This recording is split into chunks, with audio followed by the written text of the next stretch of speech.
Muy buenas tardes. En nombre de la Alianza por una Vida Digna, les damos la más cordial bienvenida a este foro y les agradecemos su asistencia virtual en esta ocasión. Mi nombre es José María Gutiérrez y me corresponde coordinar esta actividad de la Alianza. La Alianza por una Vida Digna es un colectivo que se inició en el año 2019 y que busca generar espacios de reflexión y pensamiento crítico sobre diversos ámbitos de la vida nacional, promoviendo el análisis de temas de relevancia y procurando generar espacios de participación ciudadana que contribuyan a la construcción de una convivencia más equitativa, inclusiva, respetuosa de la diversidad y de la racionalidad ambiental. Espacios que contribuyan, en fin, a gestar una vida digna para todas y todos. El día de hoy hemos organizado este foro sobre un tema de enorme trascendencia para el país y para la región centroamericana, como lo es el tema del mercado eléctrico de América Central. El artículo 3 de la ley que aprueba el segundo protocolo al Tratado Marco del Mercado Eléctrico de América Central dice lo siguiente: la República de Costa Rica interpreta lo dispuesto en el artículo 3 del presente protocolo en el sentido de que los únicos agentes del mercado eléctrico regional por Costa Rica son el Instituto Costarricense de Electricidad, ICE, y sus empresas. Actualmente, existen iniciativas, incluyendo un proyecto de ley, para que se modifique esta ley, de manera que se abra la posibilidad para que los agentes del mercado eléctrico regional por Costa Rica sean todas las empresas nacionales, generadoras, distribuidoras y o comercializadoras de electricidad, sean estas públicas, privadas o mixtas, así como los grandes consumidores y el Instituto Costarricense de Electricidad y sus empresas. Dado el alcance de esta transformación que se propone en la legislación, es claro que esta iniciativa tiene implicaciones de muy diverso tipo para nuestro país y que el tema demanda un proceso profundo de análisis y reflexión por parte de la comunidad costarricense, tomando en cuenta muy diversos ángulos, perspectivas y puntos de vista. La Alianza por una Vida Digna ha invitado el día de hoy a dos personas con amplia trayectoria en la temática ambientalista para que compartan sus puntos de vista sobre esta iniciativa y las implicaciones que ella tiene para el país.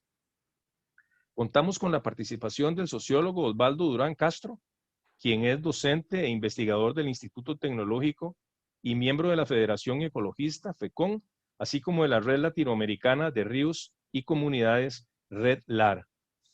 Y también contamos con el aporte de la artista Raquel Bolaños Dávila, quien es integrante también del movimiento Ríos Vivos y de FECON.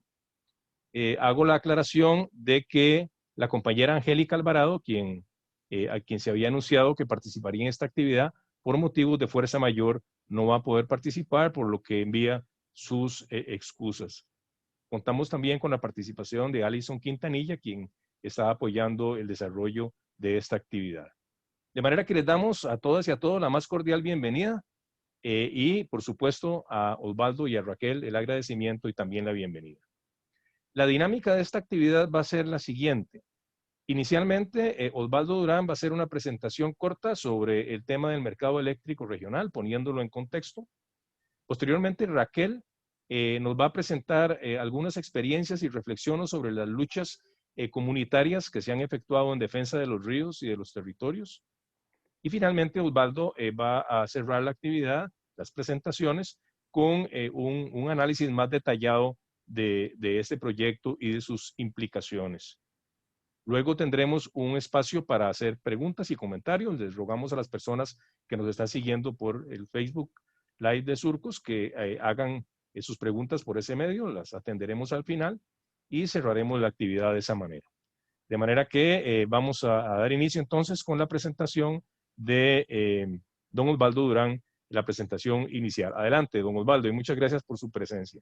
Muchísimas gracias, José María. Bueno, voy a empezar a compartir pantalla.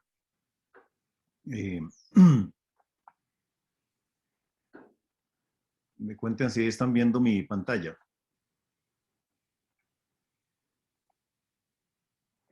Hola. Perfecto, se estamos viendo muy bien. Adelante, Osvaldo. Ok, bueno, esto va a ser como, de hecho, una introducción así muy corta del proyecto o para entender el proyecto que se está o que se quiere tramitar en la Asamblea Legislativa para abrir la exportación de mercado. Esto hay que verlo en un contexto más amplio que yo, bueno, denomino así como un reparto o el reparto global de América Latina. En este caso, este es un proyecto muy antiguo que tiene que ver con otras iniciativas que se han venido desarrollando en el continente latinoamericano y que tienen que ver con iniciativas como las que menciono allí, como la iniciativa de integración regional de infraestructura para América del Sur o de todo el Cono Sur, conocido como IRSA. Hace mucho tiempo se hablaba del Plan Puebla-Panamá, del Plan Mesoamérica luego, y luego se empezó a hablar más concretamente de proyectos como el Mercado Eléctrico Regional Centroamericano y dentro del Mercado Eléctrico Regional del CIEPAC, que es el Sistema Eléctrico para la Integración de los Mercados Regionales o de los mercados nacionales en el mercado regional centroamericano.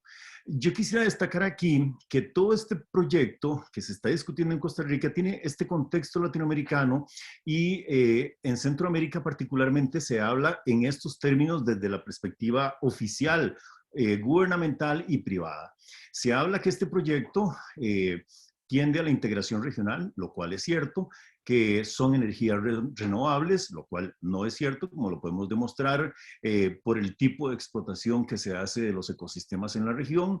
Se habla en el discurso oficial de que es desarrollo sostenible, se habla de que va a generar bienestar, se habla de que va a generar desarrollo, inversión, crecimiento económico, empleo, que va a haber menores precios y en general que va a haber competitividad. El proyecto de integración regional en el área de electricidad es uno de muchísimos proyectos, de hasta 70 proyectos, como se hablaba originalmente en estas propuestas, que incluyen muchas áreas que yo no voy a detallar acá, pero nada más para que la gente tenga una idea. Se hablaba de integrar no solo Centroamérica, sino México también. Aquí hay que ir viendo cómo se va articulando este proceso de integración, porque primero era para aquí arriba, para la región centroamericana y parte de México, con lo que se conocía como Plan Puebla-Panamá para integración energética. Luego se suman otros proyectos y segmentos y luego pasamos a otra parte del proyecto que tiene que ver con la integración total de México con Centroamérica en este proyecto. Y viéndolo rápidamente, luego tenemos un proceso de integración de Panamá, que es un segmento que se incluye después y que tiene que ver con la apertura del tapón de Darién. Y esto no es poca cosa, sino que tiene que ver con un proyecto de muchísimo más alcance, con impactos muchísimo más fuertes y que va a permitir, al final de cuentas, integrar toda la región latinoamericana en proyectos que tienen una particularidad. Por decirlo así, son proyectos que no tienen nacionalidad, que no tienen país. En la diapositiva que están viendo a la derecha, ustedes pueden ver un mapa, bueno, ya me cambié a la otra, un mapa de América del Sur dibujado con los grandes proyectos de la integración regional para América del Sur. De tal forma que aquí los países desaparecen. Yo no me puedo detener en esta explicación de los proyectos, pero la idea que hay que sentar aquí es que todo esto está pensado desde la perspectiva de dónde están los recursos que son explotables en el continente y a partir de allí se establecen una serie de proyectos. Entonces, incluyen agua, incluyen petróleo, incluyen biodiversidad e incluyen también presencia militar en América Latina. Yo en esta brevísima introducción quisiera dejar planteado que las teóricamente ventajas que tienen estos proyectos hay que cotejarlas con los impactos que tienen tanto ecológicamente como en las comunidades. Y aquí estamos hablando ni más ni menos de quienes pagan el costo ecológico y quienes pagan el costo humano de esto. Nosotros sabemos de las muertes que ha habido acá en Costa Rica. En Costa Rica también se habló bastante de la muerte de la compañera Berta Cáceres de Honduras, pero el saldo de muertes asociadas con el desarrollo de proyectos de infraestructura, de minería, de explotación petrolera, de monocultivos en América Latina y en el mundo en general es muy, muy elevado. No, aquí hay un mapa que yo luego lo puedo compartir, donde la gente de Mappler, de otros mundos, hacen un recuento de asesinatos de personas acá en América Central y en México.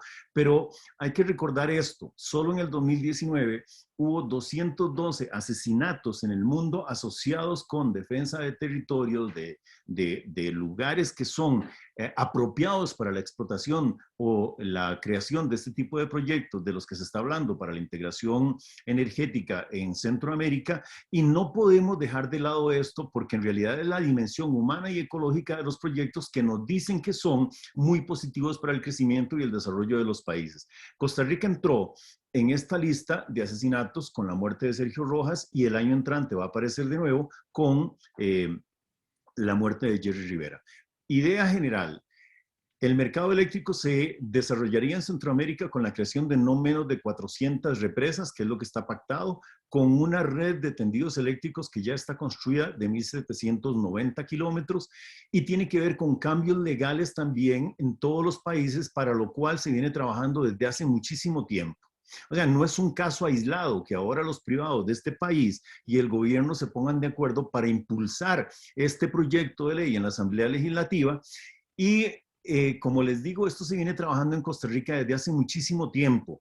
Estoy hablando de los años 2000 en adelante, en los que se empezaron a plantear ideas para lograr este tipo de mercado, que es un mercado dividido en 3 segmentos para el caso de Costa Rica, donde el ICE pierde prácticamente su monopolio de derecho, aunque de hecho ya lo perdió, pero quedarían igualados privados, nacionales, el ICE y alianzas público-privadas, tanto nacionales como internacionales. Entonces, este cambio vendría a consolidar muchísimos intentos que se han tratado de impulsar en el país, pero que no han dado resultado. Así que proyectos como Reventazón, Diquispa, Juárez, Alegre, muchos de los cuales han parado estos estatales, y Raquel ahora va a hablar de los proyectos privados que se han parado casualmente por la acción de las comunidades. Pero lo que quiero dejar aquí, en este segundo que me queda, es que la exportación de electricidad siempre ha sido un objetivo estratégico tanto público como privado, y que la apuesta de Costa Rica tiene que ver con que el potencial no explotado es verdaderamente grande. Entonces, para entender lo que José María planteaba ahora, este es un contexto un poco más amplio, porque lo que Costa Rica estaría haciendo sería permitirle a los generadores privados, que ya hemos demostrado que no son necesarios dentro del país, abrirse a la exportación internacional y trasladar el negocio lucrativo que tienen acá, que ahora lo vamos a ver, hacia afuera de las fronteras. Por ahí me quedo. Muchísimas gracias, José María. Muchas gracias, Osvaldo, por tu participación. Por favor, deja de compartir la pantalla. Dame un chance porque ya se sabía esta cosa. Ok, dejar de. Perfecto. Listo, gracias. Muy bien, muchas gracias. Entonces le damos la palabra a continuación a Raquel. Si quieres compartir la pantalla, lo puedes hacer también. Sí, muchas gracias. Yo quisiera poner un video introductorio del movimiento Ríos Vivos. Por ahí lo mandé por mensaje en el Zoom. No sé si alguien lo puede poner. Está en YouTube. Primero que todo, agradecerles por este espacio. Es importante compartir información y es importante difundir estos temas que preocupan muchísimo, pero más preocupa el silencio y la indiferencia de la gente. Todos unidos podemos hacerle frente a cualquier cosa. Saludar a mis compañeras y compañeros de lucha en la zona sur, también por la zona de San Carlos, por todo el país, porque hace algunos años, hace unos 8 años, en el país había iniciativas de construir más de 60 proyectos hidroeléctricos en todo el país. Proyectos nuevos, proyectos innecesarios, proyectos planteados desde una hegemonía que pretendía hacerse de los ríos y de los recursos naturales con el pretexto de generar electricidad, con un pretexto que se ve muy constructivo, que es generar desarrollo para las comunidades, traer empleo, y nosotras las comunidades tuvimos que reaccionar a esas iniciativas. Así fue como nació el movimiento Ríos Vivos, a través de pequeñas reuniones de comités. Mi primera reunión fue una reunión en San Gerardo de Rivas, porque querían privatizar el río Chirripó. Luego nos dimos cuenta que en otra comunidad aledaña también estaban planteando un proyecto similar, y resulta que nos reunimos en Longomay y nos dimos cuenta que en la zona sur, en la misma cuenca del río Térraba, esos pequeños ríos que nacen del Parque Nacional Chirripó pretendían construir 18 proyectos hidroeléctricos. Es una barbaridad. Decidimos unir fuerzas dentro de nuestra indefensión y desde nuestro miedo. decidimos unir nuestras capacidades, decidimos unir cada una de las cosas que podíamos hacer, decidimos aprender juntos y así es como hemos logrado formar un movimiento de lucha, un movimiento de base, un movimiento horizontal que ha sabido pues a golpes y tanteando sin saber exactamente cómo es que lo hemos hecho, pero hemos logrado detener estos proyectos. La zona sur de Costa Rica no tiene ni una sola represa construida. Claro que la lucha del Diquís es una lucha anterior a la nuestra y eso quiero reconocerlo a las comunidades indígenas, en especial a la comunidad de Térraba, pero el sur de Costa Rica es un sur libre de represas y nuestros ríos llegan hasta el mar y eso es algo que se lo tenemos que deber y se lo tenemos que agradecer a la gente de las comunidades que han sabido hacerle frente a estos planes y a estos poderes hegemónicos. Como lo decía Osvaldo, cuando se hacen planes de generación eléctrica a nivel de istmo, estamos hablando de conglomerados de 400 represas, estaba hablando Osvaldo, es una barbaridad. Si pensamos en estas 400 represas y pensamos en los impactos acumulados de todas esas represas en muchísimos ecosistemas, los impactos sociales en las comunidades son impactos que de verdad no justifican la generación de electricidad, que en el caso de Costa Rica es una electricidad innecesaria y además son generaciones eléctricas que están encadenadas con otros proyectos extractivistas como las minas. En el norte del continente, la mayoría de la electricidad que se necesita es para proyectos mineros, eso no es ningún secreto. Y entonces nos preguntamos aquí en el sur, o sea, nuestros ríos al final, ¿de quién son y para qué son? O sea, ¿qué son estos espacios tan sagrados, tan importantes para el tejido comunitario?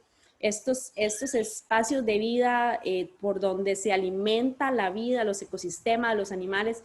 ¿Cómo es posible que podemos sacrificar un río para generar electricidad, más que todo para satisfacer negocios privados que vienen a ser parte de una oligarquía económica que tenemos en el país, políticos que se han hecho de proyectos hidroeléctricos, familias de empresarios como H. Solís, que tenían un listado de 10 proyectos que querían construir en la zona sur, y tenemos estas luchas desiguales de David y Goliat, y es increíble cómo a pesar de esta enorme desigualdad, hay gente que tiene dinero, tiene recursos, tienen empleados, pero las comunidades poniendo su corazón, poniendo el trabajo, ese ahínco, esa alegría de unirse, de tejer, ¿cómo es que logramos enfrentarnos a esta lucha tan desigual y cómo es que logramos ganar? En el sur todavía no lo podemos creer y celebramos todos los días tener a nuestros ríos libres y tenerlos aquí.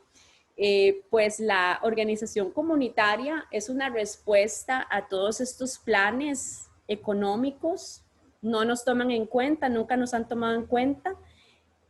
No se piensa en un desarrollo para las comunidades y desde las comunidades. Son desarrollos que vienen desde las capitales, que vienen desde grandes capitales. Y por dicha hemos logrado darnos cuenta y hemos logrado hacerle frente a esta problemática. Ahora bien, la nueva iniciativa de que se exporte energía en el país, eso viene a avivar todas estas luchas, porque si bien en el sur logramos archivar 17 proyectos hidroeléctricos, ¿quién nos dice que en el futuro, al permitirse la exportación de electricidad, no se abre un portillo para que nuevamente esos proyectos que ya tenemos ahí más o menos muertos y sepultados, que son proyectos zombies porque regresan, ¿cómo sabemos que estos proyectos no van a regresar?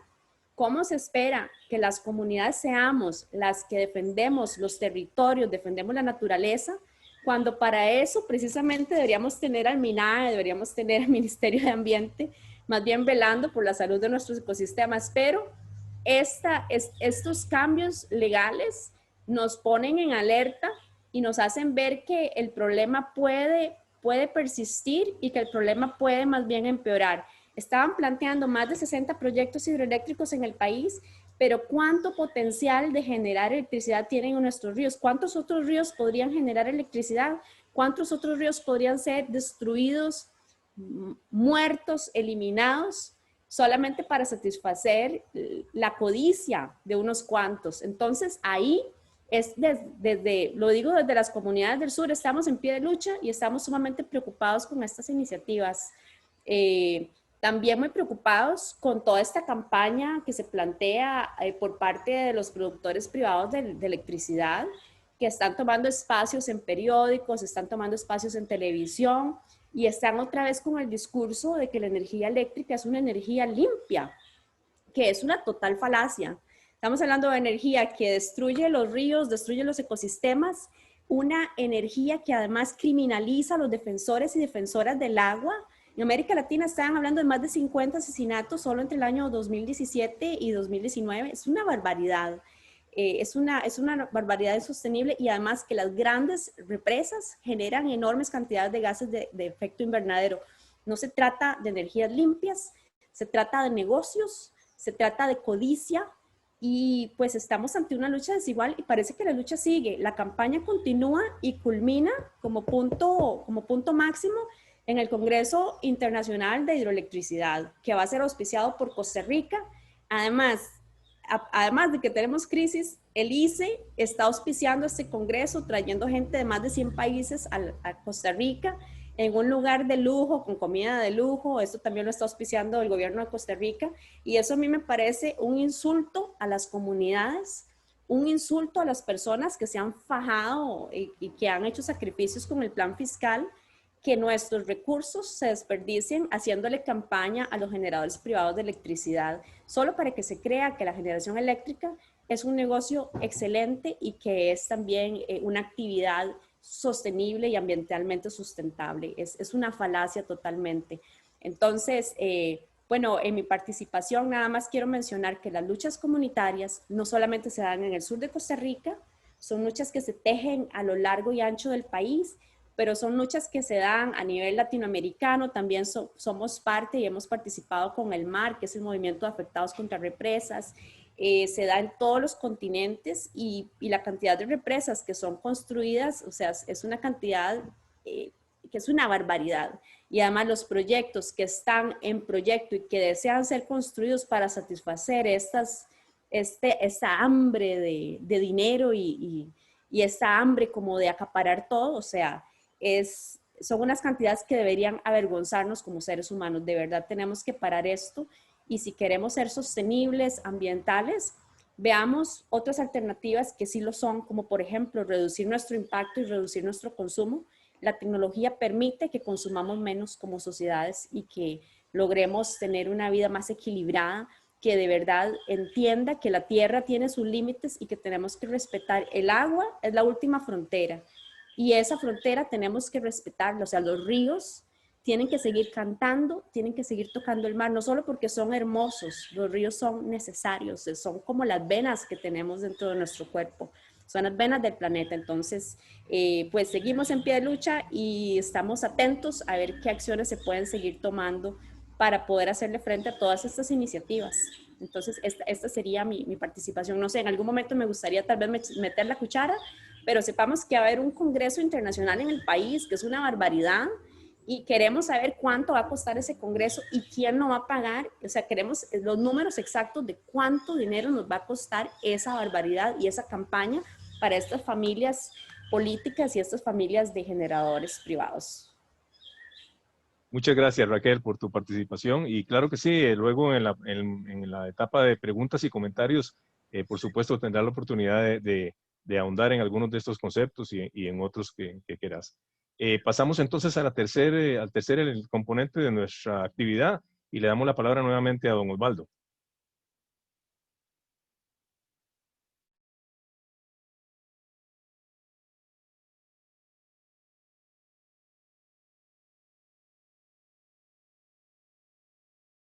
No se te escucha, Osvaldo, perdón.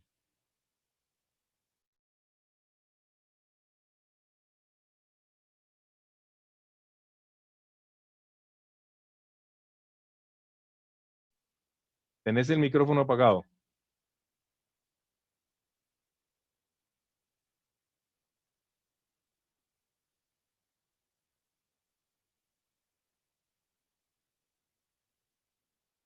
Ya, perdón.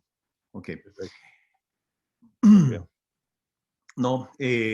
No, muchas gracias a ustedes, a José María, gracias Raquel, clarísimo, y sé que efectivamente se está hablando desde la experiencia, de las experiencias que hemos tenido en Costa Rica y que hemos tenido en América Latina con todo este proceso de construcción de represas y de defensa de los territorios y de las comunidades. Bueno, creo que el mejor ejemplo que podríamos poner, yo le pediría a la gente como que hiciera un ejercicio. Tomen una mano y con la otra se sujetan aquí abajo de la muñeca y lo sostienen así indefinidamente, a ver cuánto aguantan. Eso es una represa. Y eso tiene que ver con la falta de fluido de la sangre de la tierra hacia las comunidades y tal. Bueno, lo que viven los pueblos y lo que viven las comunidades en América Central y en América Latina es eso. De muchas maneras, un proyecto de estos parece que fuera de integración, pero en realidad es un proyecto de descomposición, y por eso he hecho un mapa de América Central en el que se pueden ver los países un poco, de hecho, desordenados. Pero no solo se desordenan los países como tal, sino que las sociedades son las que sufren las consecuencias. Entonces aquí estamos hablando, como ya Raquel lo mencionó, yo lo que voy a hacer es como dar un poco de números de la codicia para seguir con la palabra bien utilizada por Raquel. Y entonces aquí de lo que estamos hablando es de un negocio privado contra la naturaleza y contra la gente. ¿Cómo entender si es necesario o no generar y exportar electricidad? Esta discusión la hemos tenido en Costa Rica desde prácticamente los años 90, cuando nosotros empezamos a discutir si la oferta del país satisfacía la demanda nacional. Esa discusión llegó a un punto en el que efectivamente ya el ICE no pudo ocultar más que la demanda de este país había sido siempre satisfecha con una oferta que era siempre mayor que esta demanda. Y cuando hace unos años don Carlos Obregón, siendo presidente del ICE, reconoció que la demanda estaba creciendo no a un 7%, como llegaron a decir, o a un 5%, sino a un 2%, y que había años ya de decrecimiento de la demanda, pues se constató que lo que nosotros habíamos puesto con números oficiales del ICE era muchísimo lo que tenía que ver con una definición política y no de carácter económica ni técnica de parar la generación privada. Entonces, cuando el ICE mismo reconoce, como reconoció, repito, don Carlos Obregón en la Asamblea Legislativa, que la generación privada no es necesaria y que no existía contingencia eléctrica, es decir, faltante de electricidad, como insistentemente los privados nos estaban diciendo y algunos políticos efectivamente, se llegó a demostrar que efectivamente no hacía falta contratar generación privada de electricidad. ¿Cuáles son los números que nos permiten a nosotros hablar de esto? Ahí ustedes tienen unos numeritos que yo hice ayer precisamente y que tienen que ver con esto. Ayer, 20 de abril, a las 11:45 de la mañana, se registró el pico máximo de demanda de electricidad en el país, como ocurre básicamente todos los días a esa hora, y que nos daba un consumo máximo de 1.706 megavatios de electricidad, frente a una capacidad instalada que pueden ver ahí de 3.617 megavatios, lo que deja un excedente relativo de 1.911 megavatios.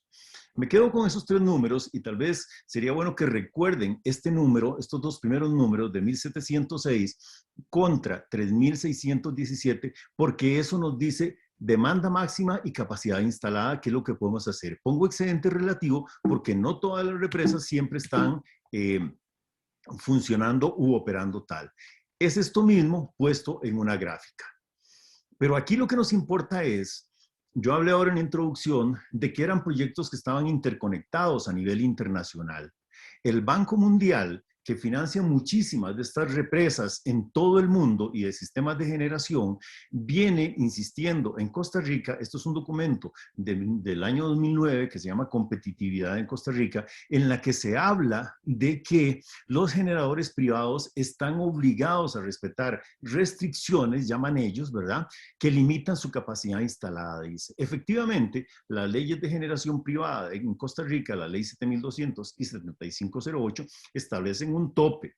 Y efectivamente tiene que ser así, porque si no los privados tendrían condiciones de igualdad con el ICE, y los que creemos en que el Estado tiene que asumir responsabilidad en términos de satisfacer la demanda de acuerdo con las necesidades reales del país y no de acuerdo con las necesidades del sector privado y del lucro y de la codicia, nosotros sabemos que esta pretensión de hacer legislación que permita la exportación de electricidad es vieja. Entonces, vean lo que dice el Banco Mundial. Un aspecto importante es reducir las limitaciones legales para el desarrollo de las empresas que producen electricidad, mejorar la eficiencia administrativa y mejorar el diseño de contratos. Irene Cañas, la presidenta ejecutiva del ICE, doña Irene Cañas, hizo lo que nunca ningún presidente ejecutivo del ICE se había atrevido a hacer, que fue no renovar algunos de los contratos que se vencieron. Porque la práctica en Costa Rica era que se vencían los contratos de 20 años o más e inmediatamente se les renovaba, siendo absolutamente innecesaria esa electricidad. Y doña Irene tuvo el coraje de hacer esto. Estos son algunos ejemplos, que no voy a detallar ninguno, de distintos proyectos de ley que han ido pasando a través del tiempo en la Asamblea Legislativa, incluso los dos proyectos de contingencia eléctrica que se sustentaban en datos falsos, procurando que el mercado eléctrico se abriera. O sea, es una historia muy larga de puja entre los privados contra el Estado, a veces con el favor del ICE también, pero donde las comunidades desde los años 90 hemos sido, por decirlo así, la contraparte que ha frenado el desarrollo tanto de proyectos de legislación que se aprueben en la Asamblea Legislativa, como de parar proyectos en las comunidades. Y esa era la historia a la que Raquel se refería, que eso es en el sur, pero también ha ocurrido en la zona norte, ha ocurrido con proyectos públicos como el Pacuare, como el Savegre, como el Río Naranjo, etc. Entonces, la historia es de públicos y privados contra la gente, por decirlo así. Aquí lo que quería nada más decirles es que también todos esos proyectos lo que han buscado es abrir el mercado de tal forma que los topes que tenemos en este momento se rompan y los privados puedan generar muchísimo más. No me voy a detener en eso, pero nada más para que quede ahí. Y el objetivo es este, como les digo, que los privados tengan igual condición que el ICE.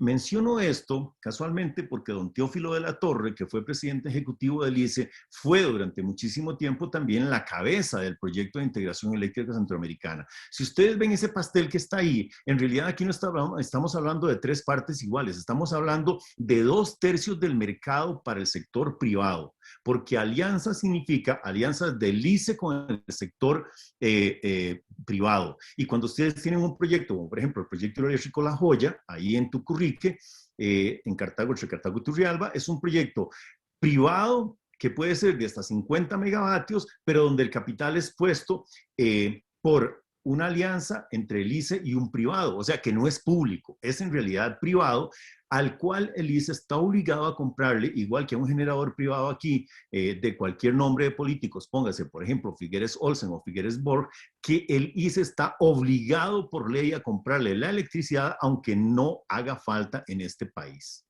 Entonces, lo que siempre se ha buscado es efectivamente que haya posibilidades de exportación de electricidad. En la carta que los generadores privados le envían al ICE el 1 de febrero de este año, hay varias pretensiones clarísimas, como el proyecto de ley que estamos discutiendo, y varias mentiras clarísimas también.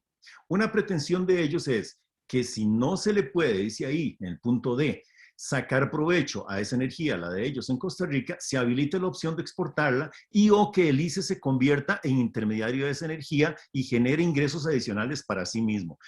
Es decir, esto es una pretensión. A ellos no les importan los ingresos del ICE porque ahora voy a mostrar con números cómo han estafado al ICE y el ICE ha permitido ser estafado. Lo que quieren es desarrollar su negocio. Otro asunto aquí que hay que revisar es este. Es decir, ellos dicen que quieren seguir aportando, dice, un valor reputacional invaluable para este país, podamos seguir vendiendo energía dentro o fuera de Costa Rica a través de sus empresas o de forma directa. Valor reputacional está asociado con la falacia o la mentira de que la energía hidroeléctrica es energía limpia. Ese es todo un capítulo que hemos discutido en Costa Rica, que hemos discutido en las comunidades, que lo hemos discutido en América Latina y tenemos muchísima evidencia científica que demuestra que efectivamente el aporte de las represas, como ya lo mencionó Raquel, al cambio climático por efecto invernadero es brutal y eso nunca ha querido ser aceptado. ¿Por qué no se acepta? Bueno, primero porque otro gran tema, porque en el mundo, incluida Costa Rica, tenemos una fabulosa industria para hacer estudios de impacto ambiental que realmente en muchos casos lo que hacen es justificar lo que es injustificable y decir que se puede hacer lo que no se debe hacer. un río con un caudal reducido al 20 o al 10%, que sobre eso hay una discusión en este momento en el país, es un chiste pensar o una pretensión absurda hacerle creer a la gente que ese río es un ecosistema que vive igual con el 100% de su caudal que con el 20% de su caudal. Eso, digamos, ni mi abuelita lo creería.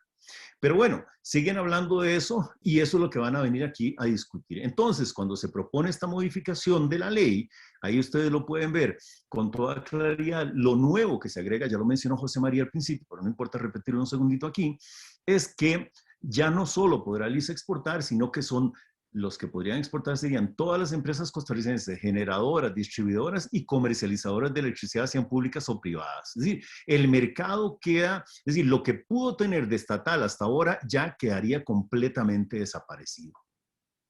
Los generadores privados en ACOPE dicen una mentira absoluta cuando dicen que eso que está ahí en amarillo, léanlo, mientras que los precios promedio de la electricidad a los consumidores alcanzan los valores dice ahí de 0,136 dólares por kilovatio, centavos de kilovatio por dólar, por kilovatio hora.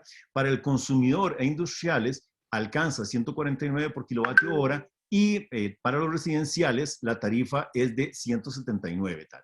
Eso puede ser cierto, pero yo voy a decir que es una gran mentira por lo siguiente. Vean estos datos que con base en lo que nos dice la Contraloría General de la República, es que los generadores privados cuestan infinitamente más caro al país que lo que le cuesta el ICE. Vean ese dato. En el periodo 2009 al 2016, el promedio anual de operación y mantenimiento de las plantas del ICE fue de 37,8 dólares por megavatio hora.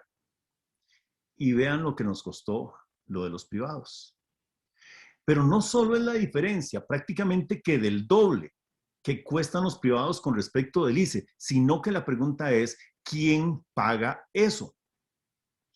Hay factores que hacen que la electricidad privada sea muchísimo más cara, pero ellos mienten cuando no dicen que ellos venden electricidad en su planta donde se genera y que para que esa electricidad se mueva de la planta donde se genera hasta la casa de alguien, el ICE paga todo ese costo de intermediación y el ICE además tiene que pagar otra cuestión que se llama el respaldo. Respaldo significa que si usted es un generador privado y genera 20 megavatios, obligatoriamente el ICE tiene que generar adicional a lo que tiene esos 20 megavatios porque el privado en cualquier momento se desenchufa y esos 20 megavatios, si estaban contratados, si son necesarios en un momento determinado, tienen que estar respaldados. ¿Quién asume ese costo? ¿El privado? No, lo asume el ICE. Por eso, cuando nosotros, cuando al privado se le paga 37 centavos por kilovatio, yo en mi casa pago 91 colones. Entonces, decía don Herbert Durán cuando era el comunicador del ICE, el generador privado no tiene ninguna responsabilidad por la atención del servicio eléctrico, en cambio el ICE tiene la obligación de comprarle al privado toda su producción. Se quedó corto don Herbert, aunque tiene toda la razón, pero lo que hay que decir aquí es que los generadores privados siempre son más caros porque el ICE asume lo que ellos no asumen. Y entonces no le dicen al país que ellos sencillamente venden en su, por decirlo así, puesto de producción, mientras que el ICE tiene que cubrir todo lo demás y al final la factura la pagamos los y las costarricenses. Para que tengan una idea, es decir, aquí estamos hablando de proyectos privados y yo incluyo en esa categoría también a las cooperativas de generación de electricidad porque efectivamente no son estatales. Entonces, por ejemplo, ahí tienen ustedes algunos ejemplos, nada más comparen los números que están allí, mientras que proyectos como Los Santos y la Compañía Nacional de Fuerza y Luz tienen costos, ¿no? Como están ahí, de 18, de 7, de 12, los proyectos a nivel mundial cuestan 5 centavos de dólar por kilovatio hora. 5 centavos de dólar es el costo promedio mundial, mientras los que privados de aquí nos cuestan 16, 7, 12, etcétera, 18. Es decir, la comparación es clarísima en términos de que todos los que no son estatales son mucho más caros, pero mucho más caros.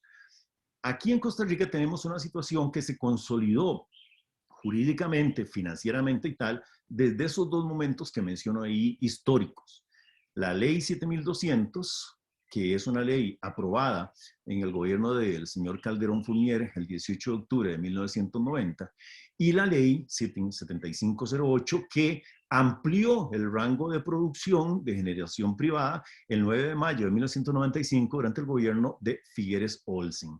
Entonces aquí no solamente se autorizaba la generación de electricidad, sino la obligatoriedad para el ICE de comprarla. ¿Qué dice la Contraloría General de la República? Desde hace muchísimo tiempo, voy a mencionar nada más algunos casos, le ha venido dando directrices al ICE, al MINAE, a ARECEP, de que regulen, controlen y enmienden esta, por decirlo así, situación que ha llevado a una estafa descomunal, porque le estamos pagando, repito, más a los privados de que tienen que hacer, de lo que en realidad se merecen. Ese ejemplo que le dio al MINAE, en la persona de don Edgar Gutiérrez, en la administración pasada, era que tenía que hacer una revisión de todos los, por así decir, directrices que se aplicaban para las distribuidoras de electricidad, cooperativas y de electrificación rural. Distribuidoras aquí se refiere a empresas privadas.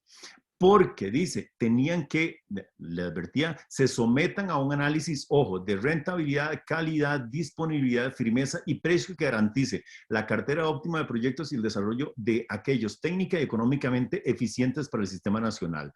No por casualidad lo decía. Voy a ponerles un ejemplo para que vean el negocio que está detrás de esto. Raquel ya mencionó la lucha del proyecto hidroeléctrico San Rafael, que se ganó el año antepasado, cuando logramos finalmente que no se le diera declaratoria de conveniencia nacional.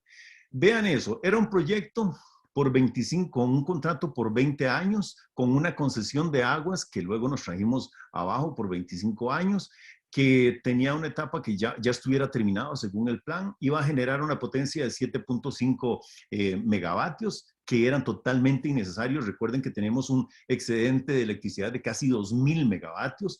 Nos iba a costar en millones de dólares, digo nos iba porque lo íbamos a pagar entre todos, 57 millones de dólares. En aquel momento el cálculo era eso, de 34 mil millones de colones. Váyanse al final. Por ese proyecto, esa empresa, H. Solís, que en ese momento tenía el proyecto San Rafael y 2 proyectos Bonilla, que también paramos en Turrialba, solo por uno iba a ganarse casi 5 millones de colones por día durante 20 años. Ese es un negocio fabuloso. Todo el mundo podía meterse a hacer represas y entonces tendrían una ganancia fabulosa.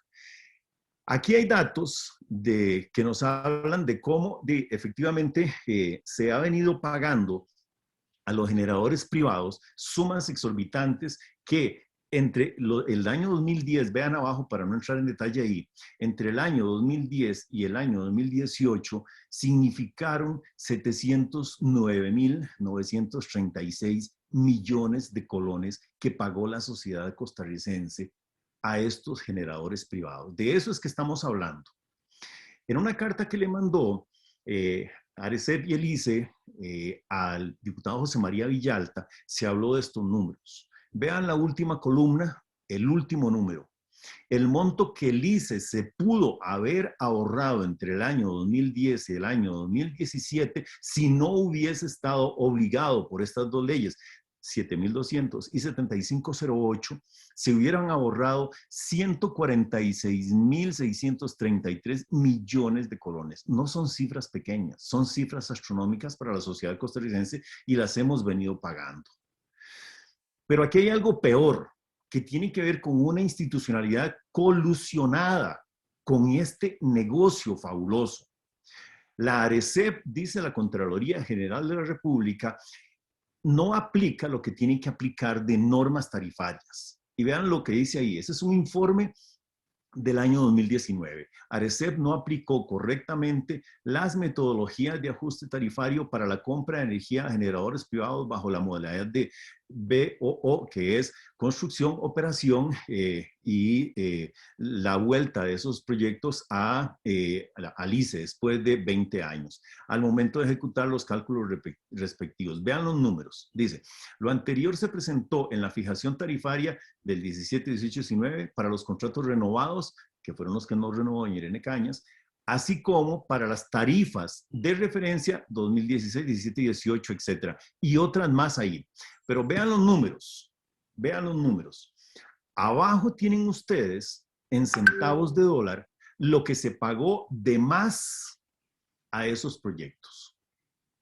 Entonces aquí estamos hablando de que lo que se debió pagar, véanlo arriba, lo que se debió pagar, por ejemplo, en el año 2017 era 7.48.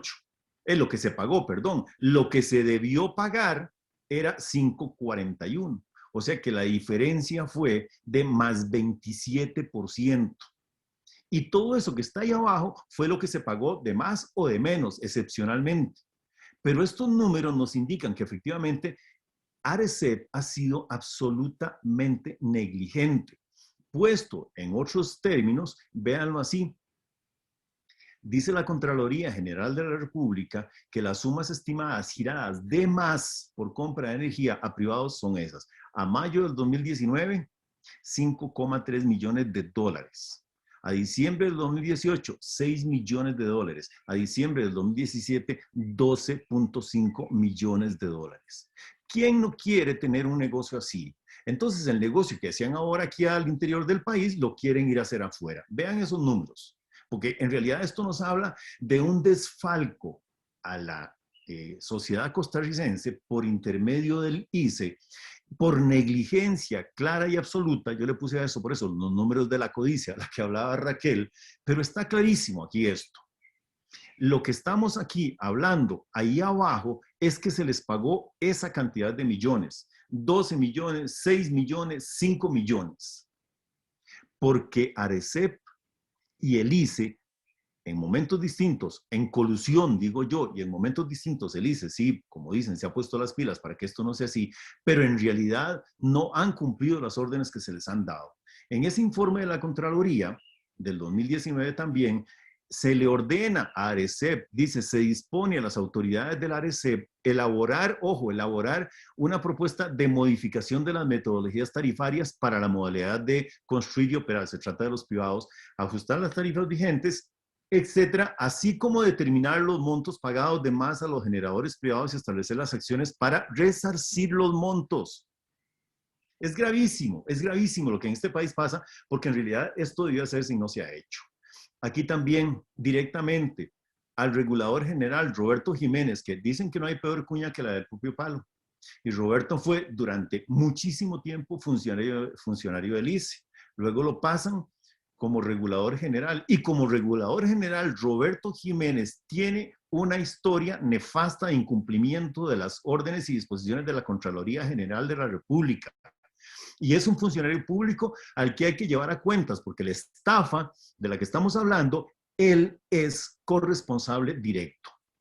Y creo que por ética deberíamos llevarlo a que rinda cuentas en un foro público, porque no es de recibo que la Contraloría le diga lo que tiene que hacer y definitivamente no lo haga.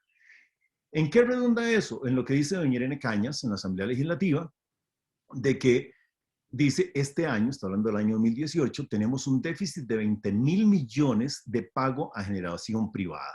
Y dice que esa lógica es perversa, ahí más abajo lo pueden leer. Dice, no estoy pidiendo un aumento tarifario, lo que estoy pidiendo es que se me reconozca, como dice, lo que realmente tengo que pagar por contratos de generación privada. Doña Irene Caña no estaría diciendo esto si no fuera porque está pagando de más. En resumen, aquí de lo que estamos hablando es que sumando los montos de la última década, el ICE ha cancelado a los generadores privados más de 850.000 millones de colones, un monto muy superior a lo que fue el costo de la planta Reventazón, que en este momento es la más grande de Centroamérica. Raquel mencionó algunas condiciones que son fundamentales para la defensa de los territorios y las comunidades, y nosotros esto lo hemos enmarcado en lo que podemos llamar ejes de un nuevo modelo eléctrico ecológico y socialmente sustentable. Yo no me voy a detener en estas cuestiones, pero sí quisiera decir por lo menos que hay cuestiones que son fundamentales para tener en consideración a la hora de decidir si los privados pueden o no o deben o no meterse en este mercado regional. Desde todos los puntos de vista financieros, ecológicos, sociales, de ausencia de participación ciudadana en la definición de estos procesos, definitivamente eso no hay que hacerlo porque sería alimentar sencillamente los números de la codicia de los que Raquel estaba hablando y que yo lo podría decir así. Hay que ponerle límites al crecimiento. Una sociedad no puede darse el lujo ni puede permitirse crecer indefinidamente sin límites sencillamente para satisfacer la bolsa de un grupo de empresarios privados. Este país tiene que entender que las comunidades han sido y van a seguir siendo las defensoras de los territorios que incluyen los ríos como ecosistemas. Y esto nos deja también otra cuestión que hay que pensarla muy bien para que la gente la piense en términos de el discurso que tenemos de desarrollo sostenible, de energías renovables, de energías limpias que en realidad no lo son. Son todos temas distintos, pero que están totalmente relacionados. Aquí hay que hacer una planificación energética completamente distinta, una planificación eléctrica distinta, una planificación que incluya a las comunidades, que libere por completo territorios de esas formas de explotación, y esto es así no por una ocurrencia. Cuando hemos parado, por ejemplo, proyectos de explotación energética de geotermia dentro de parques nacionales, estamos hablando de que no les importa meterse también dentro de los parques nacionales teniendo de dónde suplir la demanda. Y entonces aquí estamos hablando de que definitivamente se trata de que en este caso los generadores privados que generan fundamentalmente con energía hidroeléctrica quieren sencillamente volver, pero ya no para vender más en el país, sino para alimentar su negocio en sociedades que son todavía más inequitativas que la sociedad costarricense. O sea que el saldo de esto lo van a pagar definitivamente las personas de otro, porque no van a satisfacer sus necesidades, sino que esto va a alimentar otras industrias extractivas, como ha ocurrido hoy en la historia, por ejemplo, en Chile, Argentina, Perú, Ecuador, en México, en toda Centroamérica. Entonces, ese proyecto de ley es un proyecto de ley que vamos a tratar de, como hemos hecho con otros, de pararlo, llevando esta discusión a la Asamblea Legislativa, incluyendo a las comunidades en esa discusión, exigiéndole al gobierno que incluya actores sociales no empresariales en esta discusión, haciendo alianza en lo que corresponda con el ICE para que trabajemos en unión, porque si el ICE tiene vocación social, efectivamente debe aliarse con las comunidades para sobrevivir a esta avalancha del capital privado que quiere comérselo absolutamente todo en este momento, en este caso por medio de ese proyecto de ley. Por ahí me quedo. Muchísimas gracias. Muchas gracias, Osvaldo, por tu presentación. Y muchas gracias a Raquel. Entonces, vamos a pasar ahora a la siguiente etapa de este foro, viendo algunas de las preguntas y comentarios que se han efectuado. Entonces, voy a irlas leyendo y vamos viendo a quién le corresponde. Alberto Gutiérrez comenta lo siguiente: el momento político actual es muy complicado. A como están las cosas, este proyecto de ley muy posiblemente avanzaría sin problemas en la Asamblea Legislativa. ¿Qué estrategias se podrían implementar políticamente para frenar este proyecto desde las comunidades y la ciudadanía crítica? Dejo abierto esta pregunta para cualquiera de ustedes dos que quiera contestar. José María, ¿por qué no vemos todas las preguntas que hay? Ok, perfecto. Está esa de Alberto. Luego, por la naturaleza, pregunta, ¿cuánta es la generación de energía hidroeléctrica en Costa Rica? ¿Satisface el consumo nacional? Si hay excedentes, ¿qué porcentaje es y qué sucede con ese excedente? ¿Quiénes producen ese excedente? ¿Privados o el ICE? Es una pregunta que viene de un grupo o una persona que se llama Por la Naturaleza. Luego, don Gerardo Fumero Paniagua nos comenta, la energía hidroeléctrica tuvo su momento, pero como el estado actual y mejorando cada día de la tecnología para aprovechar la energía solar, ya no se justifica construir represas en los ríos. A futuro, se debería de concentrar y dirigir todos los esfuerzos hacia eso. Solo podría entender que un privado que tiene una planta hidroconstruida y con contrato vencido con el ICE podría estar interesado en estas iniciativas. Inaudito que nuestro gobierno, y me parece que se corta ahí el comentario, pero creo que queda claro lo que comenta. Luego, Alberto Gutiérrez también comenta, me parece que el tema de la generación de electricidad privada toca un problema más profundo, un modelo de negocios privados subsidiado con recursos públicos, una sangría de los bienes comunes de la sociedad. Lo mismo se puede observar, por ejemplo, con el modelo de concesión de infraestructura vial. Y tal vez voy a hacer un último comentario para darle espacio a ustedes por si quieren intervenir. Don Gerardo Fumero también comenta, totalmente cierto, don Osvaldo. Desde el combo eléctrico muchos hemos denunciado insistentemente la estafa de los generadores privados, pero la lucha es muy desigual, con intereses, son intereses muy poderosos. Gobiernos, reguladores y hasta el mismo ICE, por compromisos políticos y gubernamentales, han condescendido.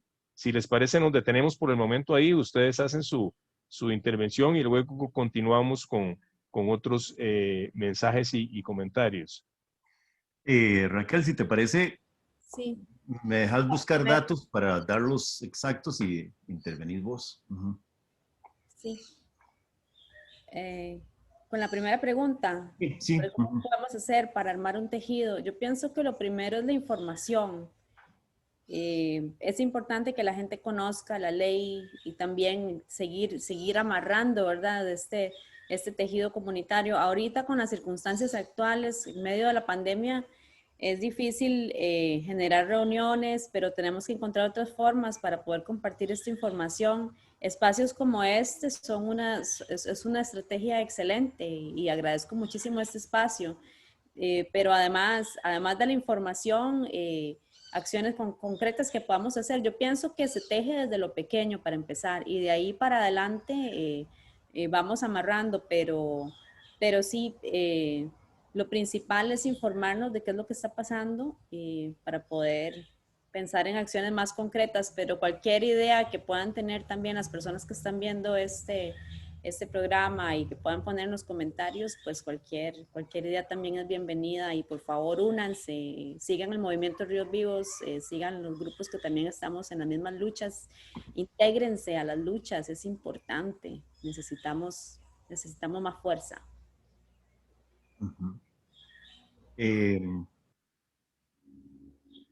Vamos a ver, yo complementaría lo que Raquel está diciendo de la siguiente manera.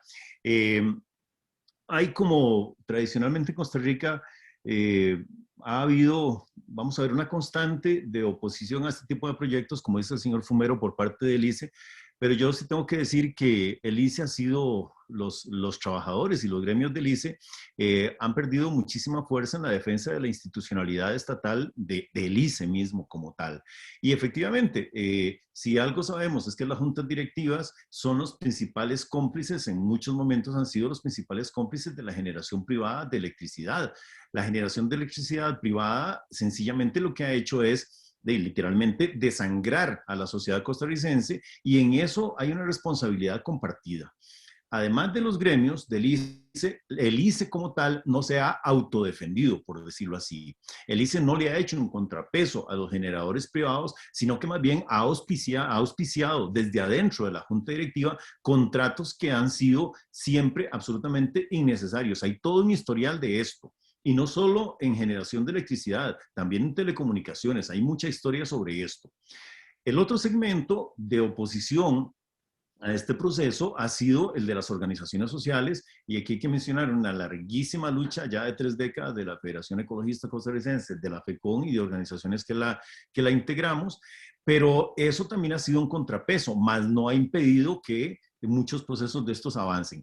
Pero fíjense que nosotros empezamos a discutir sobre esto, repito, hace ya casi 30 décadas y hasta ahora por primera vez fue que no se renovaron estos contratos y hemos venido exponiendo esto desde hace muchísimo tiempo.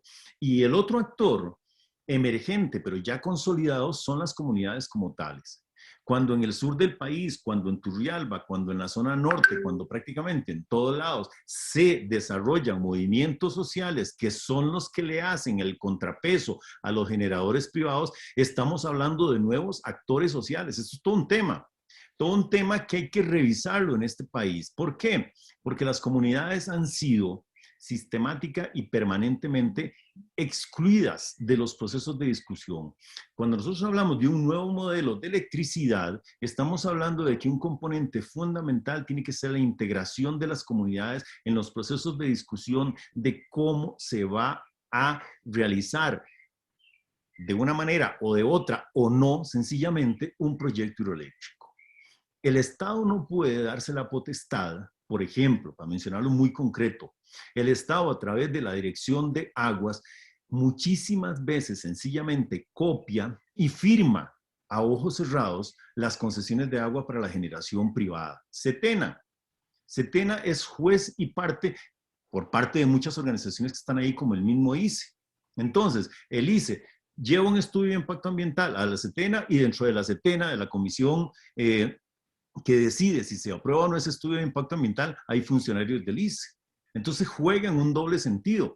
Y los privados, por supuesto que también, nosotros lo hemos comprobado, por ejemplo, en el caso del proyecto hidroeléctrico San Rafael, nosotros lo llamamos así, hay una colusión de intereses público-privados, incluso hasta estatales, para favorecer la generación privada de electricidad. Bueno, complementando lo que Raquel decía, sencillamente, aquí estamos hablando de que bueno, las comunidades están organizadas y aquí la gente que estudia estos problemas y que puede acompañar los movimientos sociales en las comunidades, pues debe hacerlo. Es una forma de hacerlo. Otra cosa es la discusión puramente técnica y pedir y exigir los espacios que a la sociedad civil le corresponden en la Asamblea Legislativa. Y aquí creo que en este momento es muy propicio para que, juntando la discusión sobre este proyecto, la discusión sobre oferta y demanda y la no necesidad de generación privada, sumado al Congreso de Hidroeléctricas, que es uno de los resultados del Congreso Mundial de Hidroeléctricas, uno de los resultados de la fallida cumbre de París, metamos esta discusión en los espacios políticos como la Asamblea Legislativa y presionemos al Poder Ejecutivo para que don Carlos Alvarado por lo menos sea bien informado. Si es que tiene voluntad política, que es un cuestionamiento que yo empezaría por hacer. ¿Tiene el Poder Ejecutivo voluntad política de escuchar a otras personas que no sean el sector privado? Si tiene esa voluntad, pues nosotros ofrecemos el espacio que sea para que el gobierno discuta además con otros actores sociales. Y eso es lo que hay que hacer. Bueno, yéndome a otra pregunta que se preguntaba, que se decía ahora al inicio, a la persona que hizo esto, se lo puedo resumir así, a la persona que preguntaba sobre los proyectos hidroeléctricos y tal. Costa Rica tiene una, por decirlo así, una matriz eléctrica que se compone, dicen ellos, fundamentalmente de energías renovables en los últimos años en un 100%. Hemos llegado a tener hasta un 80% de generación eléctrica, hidroeléctrica. Hay otro porcentaje de geotermia, hay otro porcentaje de generación eólica que es mínima en este momento, y cuando ha sido necesario ha habido generación con geotermia, que es a partir de combustibles, pero desde hace años eso viene disminuyendo y ya desde hace tiempo Costa Rica no está generando dichosamente con combustibles fósiles. La situación que tenemos en este momento, ya lo mencioné al principio, Costa Rica tiene una capacidad instalada total de 3.617 megavatios frente a una demanda máxima de 1.706 megavatios. El excedente es relativo porque, por ejemplo, usted tiene una planta hidroeléctrica, póngale como la de Angostura de 174 megavatios, o la de Tirrit de 134 megavatios, o la de Reventazón de más de 500 megavatios y tal, que no necesariamente están produciendo permanentemente. Se produce cuando es necesario. Esas grandes plantas, las que he mencionado, y otras como las de Guanacaste, bueno, Sandillal, son plantas que son, por decirlo así, no son a filo de agua que generan nada más en un momento determinado, sino que esos son grandes reservorios que pueden generar en cualquier momento. Sin embargo, en la relación público-privada, ya hay información desde hace muchísimo tiempo que la Asamblea Legislativa había confirmado que proyectos del ICE eran desaguados, ¿verdad? Por decirlo así, en términos bien sencillos, sin turbinar el agua porque los privados necesitaban venderle su energía al ICE. Entonces aquí lo que tenemos es un mercado eléctrico regulado estatalmente, pero regulado en favor fundamentalmente de la generación privada de electricidad. El argumento que nosotros hemos dicho insistentemente de que no necesitamos la energía privada está asociado con que la demanda está debidamente satisfecha. Yo quisiera aquí aprovechar para decir otro dato que es fundamental en todo esto. Cuando el ICE le abra la posibilidad a los generadores privados de exportar electricidad, vamos a tener, como ya lo hemos mencionado tanto Raquel como yo, una, por decirlo así, avalancha de proyectos sobre las comunidades. ¿En qué sentido? En el sentido de que cuando ustedes ven, por ejemplo, lo que ocurre con los territorios indígenas de este país, son territorios sobre los que han tratado, por decirlo así, de caer muchísimas veces. ¿Por qué? Porque tienen un potencial enorme de electricidad. Hace unos años, después de una lucha de 6 o 7 años seguida, nosotros logramos sacar del río Duchi, que es el río de Chirripó Caribe, Atlántico, aparecen los mapas, Chirripó Caribe, Atlántico, perdón, un proyecto que se llamaba Agil, luego se llamaba Boyey, y las comunidades indígenas de Alto Chirripó, para poner un ejemplo nada más de una empresa estatal incursionando en estos territorios, entró allí sin decirle absolutamente nada a las comunidades de Alto Chirripó, mas sí habían llegado a un convenio con la Asociación de Desarrollo de Bajo Chirripó. ¿Qué pasó con esto? Que la dirección jurídica del ICE intentó hacer creer en las comunidades que tener un acuerdo con una asociación de desarrollo equivalía a cumplir con lo que establece el convenio 169 de la Organización Internacional del Trabajo en términos de cumplimiento de una cláusula de consulta a los territorios indígenas. Este proyecto se sacó, pero hay otros proyectos en muchos otros ríos que están como potencial que se puede desarrollar y que van a tener efectivamente una presión sin igual a partir de si se aprobara un proyecto como este. Yo creo que es una cosa que hay que tener muy en consideración. La oposición que se puede hacer pasa no solo por la organización, sino por una discusión técnica y ecológica en términos de decir cuáles ríos sí y cuáles ríos no se deben represar. Costa Rica tiene un potencial de generación de electricidad de más de 1000 megavatios que no están, repito, no están con ningún tipo de restricción o no lo estarían, porque no están ni en reservas indígenas, perdón por usar la palabra reservas, ni en territorios indígenas es lo correcto, no están en parques nacionales, no están en reservas forestales. Los privados, sin embargo, han presionado por represar absolutamente todos los ríos. Y esto tiene que ver con la visión de país que podamos tener, de tal forma que aquí estamos hablando de que en este momento ni públicos ni privados prácticamente hacen falta grandes proyectos ni pequeños proyectos en este momento en el país. Lo que se viene es una presión muy fuerte que vamos a tratar de establecer para que se haga una planificación energética, hidroeléctrica específicamente, que responda a intereses de la sociedad costarricense en términos de las demandas efectivas que tenemos y no de los negocios privados, y esa es un poco la orientación que hay en los movimientos sociales. Muchas gracias. Vamos a continuar con otras preguntas y comentarios. Angie Rodríguez dice, excelente investigación. Alguna información pasa muy rápido, eso sí. Es mucho volumen de información, claro. Bueno, en ese sentido, Angie y las demás personas que nos están viendo y escuchando, el video de este foro va a quedar en YouTube, en la página de la Alianza por una Vida, en el canal de la Alianza por una Vida Digna, de manera que ahí pueden ver con detenimiento y calma las diapositivas, los datos, las opiniones, etc. Don José María, déjenme decir un agregado a eso. Claro. Si buscan también información en la red de Ríos Vivos y buscan también información de FECON, de la Asociación ProAl, así como suena, o con el nombre nuestro, de Raquel Bolaños Dávila u Osvaldo Durán Castro, van a encontrar también mucha información que van a poder revisar ahí, artículos, presentaciones, otras entrevistas, etcétera, pero información ahí, sí, efectivamente mucha como para poderla transmitir así lentamente y tal como se debiera, pero ahí está disponible y yo sé que nosotros también estamos disponibles. Voy a hablar por Raquel y por mí. Claro, muchas gracias. Entonces repito que la Alianza por una Vida Digna tiene un canal en YouTube y este video va a estar colocado ahí para quien quiera verlo. Y finalmente, el último comentario que tengo aquí, otra vez de Por la Naturaleza, dice, por favor, llámenos para salir a la calle, no permitamos esto. Bien, entonces, si no hubiera más preguntas o comentarios de las personas que nos están viendo y escuchando, yo, antes de cerrar la actividad, le daría la palabra para que hagan un cierre, tanto a Raquel como a Osvaldo. Si querés, Raquel, empezá vos. Sí, claro. Primero agradecer por este espacio, don José María. Gracias también a la Alianza por una Vida Digna por generar estas discusiones. Es importante informarnos de qué es lo que está pasando.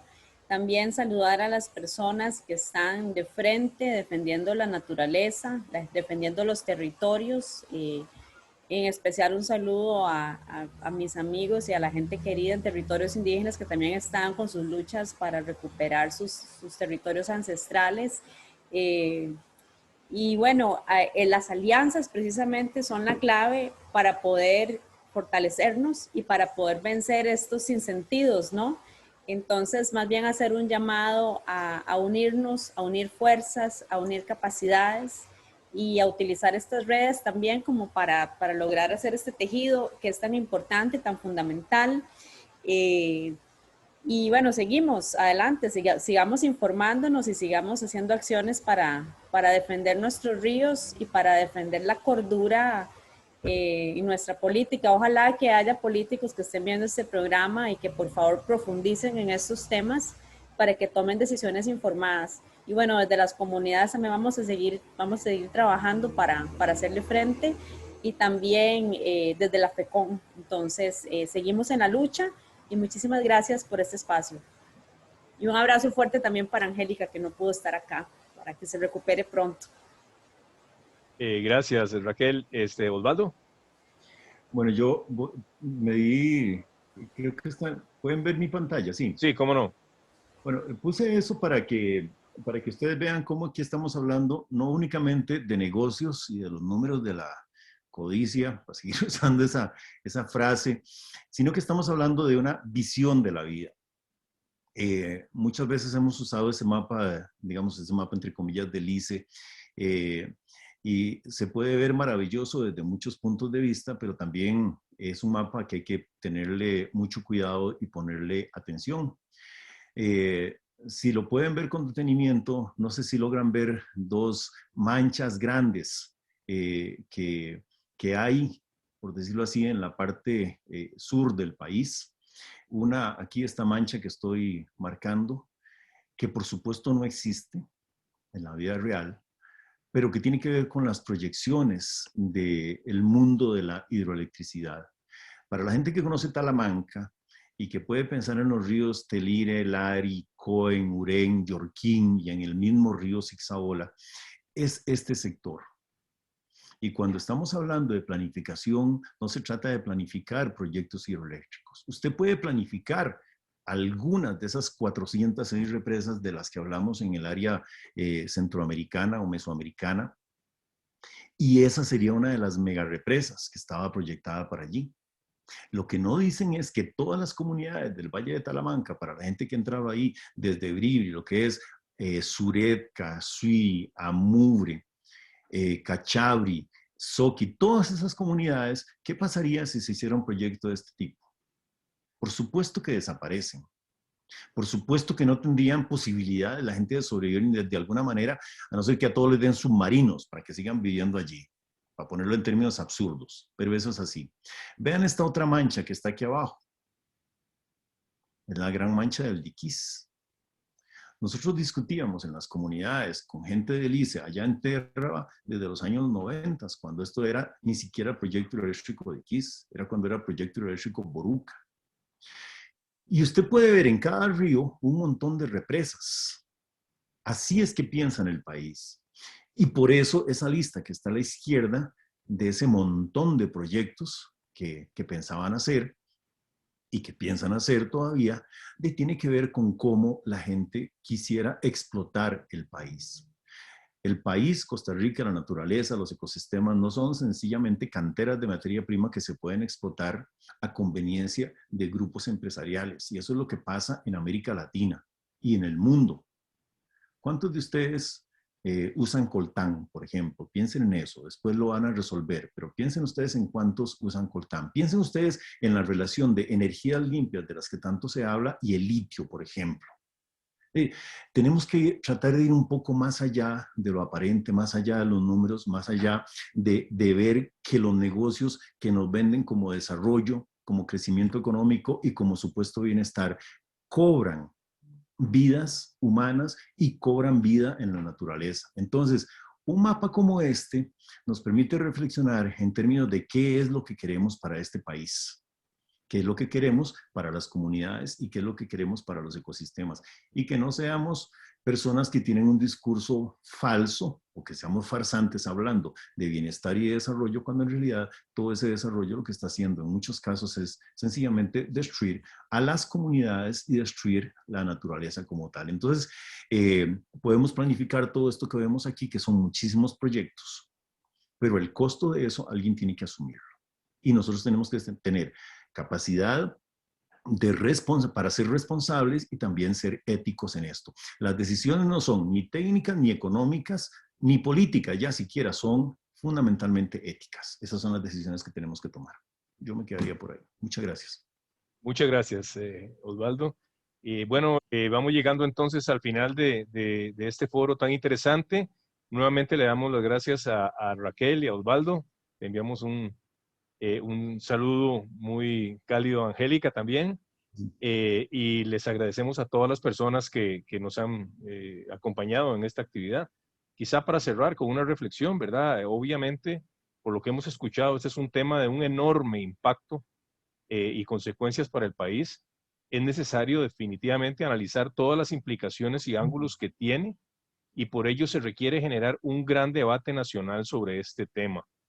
Desde la Alianza por una Vida Digna instamos a abrir esos espacios de análisis, de discusión, de debate, de enfrentamiento de ideas, con participación de muy amplios sectores de la sociedad, incluyendo profesionales, técnicos, organizaciones comunitarias, grupos ambientalistas, estudiantiles, en fin, con una amplia participación ciudadana para tomar las decisiones más apropiadas para el futuro de nuestro país. Nuevamente, muchísimas gracias a todas y todos y les deseo muy buenas tardes. Buenas tardes, muchísimas gracias.